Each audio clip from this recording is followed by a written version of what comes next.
valor jurídico, se a lei determinar, ou ainda dependendo de certas circunstâncias, ou como nós falamos, dos usos e costumes de um lugar. E desde que não seja imprescindível a forma expressa para que o negócio seja celebrado. Uma importante regra de interpretação está prevista no artigo 112 do Código Civil, pelo qual, nas declarações de vontade, se atenderá mais à intenção nelas consubstanciada do que ao sentido literal da linguagem. Por que é assim? Todo negócio jurídico envolve uma declaração de vontade. Na maioria dos casos, quando existe um conflito de interesses, é preciso descobrir qual é o real sentido dessa declaração de vontade. Então, esse artigo do Código estabelece que o intérprete do negócio jurídico, quase sempre o juiz, quando há um conflito de interesses, não deve se limitar apenas ao exame gramatical dos seus termos, mas sim examinar qual a verdadeira vontade das partes, indagando qual foi a sua real intenção. Ou seja, o que importa é a vontade real e não a declarada. Daí a importância de se desvendar a verdadeira intenção das partes. Outras duas regras importantes de interpretação estão previstas nos artigos 113 e 114 do Código Civil. O artigo 113 diz o seguinte: os negócios jurídicos devem ser interpretados conforme a boa-fé e os usos do lugar de sua celebração. E o 114 diz o seguinte: os negócios jurídicos benéficos e a renúncia interpretam-se estritamente. Vamos ver isso então. O artigo 113 evidencia que os negócios jurídicos devem observar as regras do lugar da sua interpretação, mas sempre levando em consideração o princípio fundamental de todos os negócios jurídicos, que é a boa-fé. O artigo 114 faz uma ressalva em relação aos negócios jurídicos benéficos e de renúncia, mencionando que eles devem ser interpretados restritivamente, limitando-se apenas ao que foi estabelecido pelas partes, sem incluir outras questões, o que seria uma interpretação ampliativa. Assim, por exemplo, um contrato de fiança de aluguel, nós não podemos interpretá-lo de modo amplo, estabelecendo, por exemplo, obrigações adicionais que não estão previstas no contrato a um fiador, porque ele apenas garante o pagamento da locação e dos encargos sem receber nada em troca. É um contrato benéfico, ele não tem uma contraprestação, não recebe nada em troca disso. Visto isso, vamos ver agora como funciona a representação. A representação está prevista no artigo 115 do Código, que diz o seguinte: os poderes de representação conferem-se por lei ou pelo interessado. O que é então representação? Representação é a relação jurídica pela qual certa pessoa se obriga diretamente perante terceira, através de um ato praticado em seu nome por um representante, cujos poderes são conferidos por lei ou por mandato. O representante legal é aquele a quem a norma jurídica confere poderes para administrar bens alheios. Melhor exemplo, o pai ou a mãe em relação ao filho menor, o tutor em relação ao seu pupilo, o curador em relação ao seu curatelado e assim por diante. A representação legal, então, serve aos interesses do incapaz. Agora, por outro lado, o representante convencional é aquele que tem um mandato expresso ou tácito, verbal ou escrito, do representado, tal como o procurador no contrato de mandato ou o advogado que representa o seu cliente em juízo. Vamos ver agora, então, os efeitos dessa representação. O artigo 116 do Código diz o seguinte: a manifestação de vontade pelo representante, nos limites de seus poderes, produz efeitos em relação ao representado. Isso quer dizer que a manifestação da vontade pelo representante, ao efetivar, quando ele conclui um negócio em nome do representado, sempre nos limites dos poderes que lhe foram conferidos, produz efeitos jurídicos relativamente ao representado. Ou seja, o representado irá adquirir os direitos e assumirá as obrigações decorrentes dessa representação. Uma vez realizado o negócio pelo representante, os direitos serão adquiridos pelo representado e se incorporam ao seu patrimônio. Da mesma forma, os deveres contraídos em nome do representado devem ser por ele cumpridos, e por eles, inclusive, responde o seu patrimônio. O artigo 117 do Código Civil estabelece uma regra de proteção ao representado, dizendo o seguinte: salvo se o permitir a lei ou o representado, é anulável o negócio jurídico que o representante, no seu interesse ou por conta de outrem, celebrar consigo mesmo. E o parágrafo único diz que, para esse efeito, tem-se como celebrado pelo representado o negócio realizado por aquele em quem os poderes houverem sido subestabelecidos. Vamos entender isso daqui então. Para proteger o representado, se o representante vier a efetivar um negócio jurídico com ele próprio, com o próprio representante, no seu interesse ou por conta de outras pessoas, esse ato será anulável, exceto se houver permissão legal ou autorização do representado para que ele haja dessa forma. Se houver subestabelecimento de poderes, ou seja, transferência desses poderes, o ato praticado pelo subestabelecido é considerado como se tivesse sido celebrado pelo representante original, porque não houve uma transmissão completa do poder em si de representação, só a outorga de um poder similar de representação.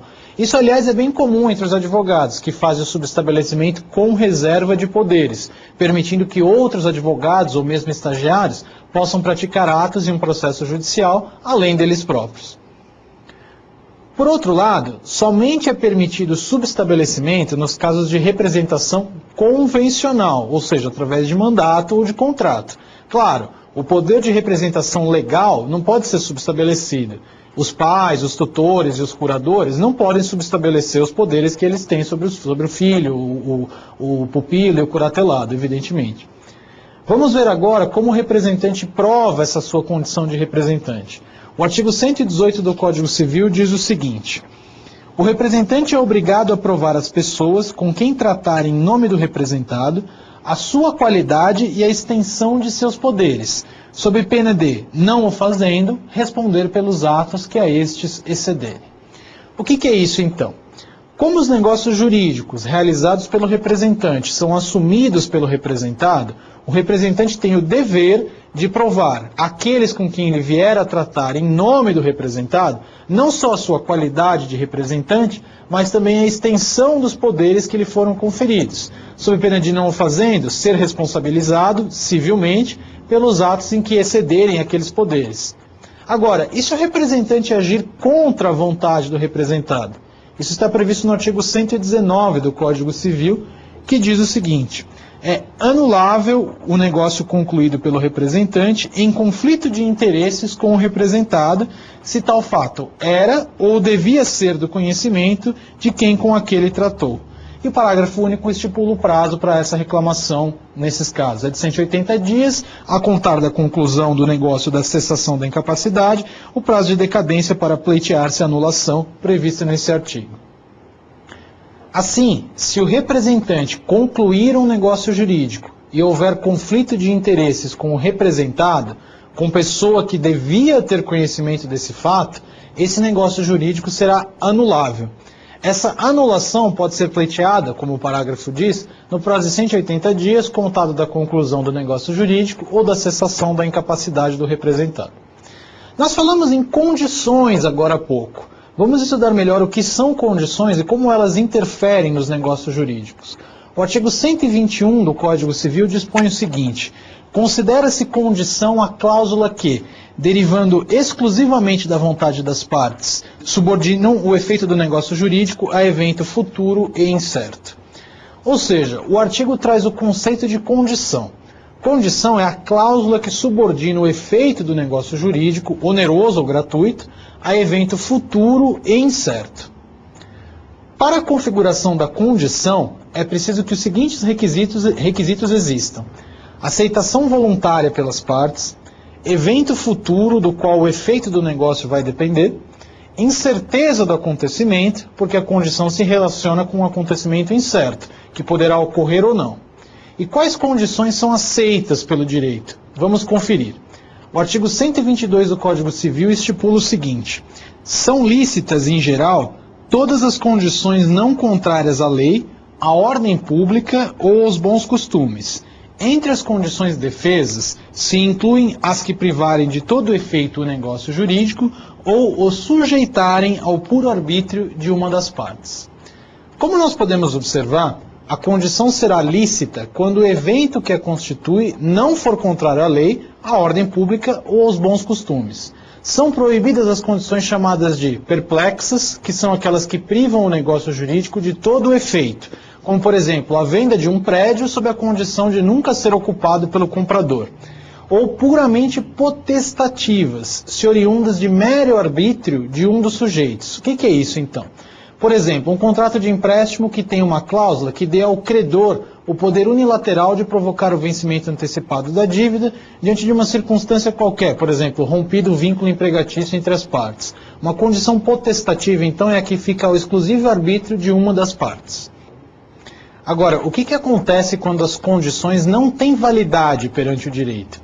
Isso está previsto no artigo 123 do Código Civil, onde se lê o seguinte: invalidam os negócios jurídicos que lhes são subordinados, as condições física ou juridicamente impossíveis quando suspensivas, as condições ilícitas ou de fazer coisa ilícita, e as condições incompreensíveis ou contraditórias. Vamos então verificar o que são essas condições. Condições fisicamente impossíveis são as que não podem ocorrer por serem contrárias à natureza. Por exemplo, a doação de uma casa a quem trouxer o mar até a Praça da República da cidade de São Paulo.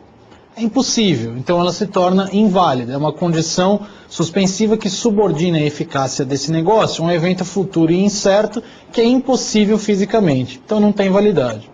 As condições juridicamente impossíveis são as que invalidam os negócios jurídicos a elas subordinadas por serem contrárias à ordem legal, como, por exemplo, a outorga de uma vantagem pecuniária sob a condição de haver renúncia permanente ao trabalho.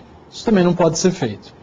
As condições ilícitas ou as de fazer coisa ilícita são condenadas pela norma jurídica, pela moral e pelos bons costumes. E por isso invalidam os negócios jurídicos a que forem apostas, em que forem colocados.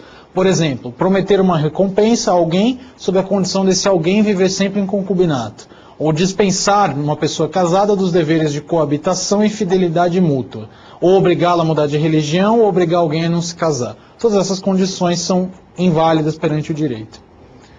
As condições incompreensíveis ou contraditórias ocorrem quando os negócios jurídicos contiverem cláusulas que subordinam os seus efeitos a um evento futuro e incerto, mas carregadas de obscuridade, ou seja, possibilitam várias interpretações justamente pelas dúvidas que levantam. Nesses casos, os negócios jurídicos serão invalidados. Por quê? Porque não vai ser possível saber qual é a interpretação correta da condição. Vamos verificar agora, então, as condições impossíveis. Pelo artigo 124 do Código Civil, nós temos o seguinte: tem-se por inexistentes as condições impossíveis quando resolutivas e as de não fazer coisa impossível. Isso quer dizer, então, o seguinte: se determinado negócio jurídico for subordinado a uma condição resolutiva impossível ou de não fazer uma coisa impossível, ela será considerada como não escrita. Assim, o negócio valerá normalmente, como se não tivesse condição nenhuma. Ou seja, essa condição impossível é considerada inexistente, como se não houvesse naquele negócio. Quando a condição é suspensiva, aplica-se o artigo 125 do Código Civil, que diz o seguinte: subordinando-se a eficácia do negócio jurídico à condição suspensiva, enquanto esta se não verificar, não se terá adquirido o direito a que ele visa. Vamos entender então melhor isso aqui. A condição é suspensiva quando as partes adiam temporariamente a eficácia do negócio jurídico até a realização de um acontecimento futuro e incerto.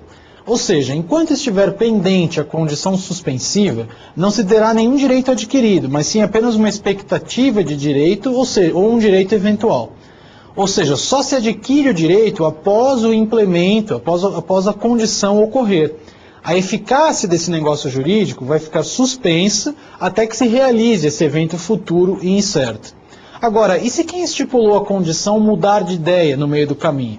O Código Civil prevê, no artigo 126, o seguinte: se alguém dispuser de uma coisa sob condição suspensiva e pendente esta, fizer quanto àquela novas disposições, estas não terão valor, realizada a condição, se com ela forem incompatíveis.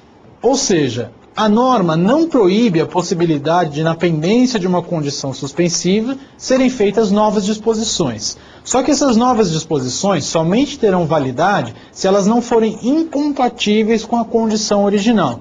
Vamos pegar um exemplo para compreender. Um sujeito A doa para um sujeito B um objeto, sob uma condição suspensiva. Mas enquanto essa condição suspensiva está pendente, ele vende esse A, o mesmo objeto para uma pessoa C. Essa venda será nula. Por quê? Porque ela está em conflito com a doação anterior. Agora, se esse mesmo A doou a B o usufruto de um objeto, sob uma condição suspensiva,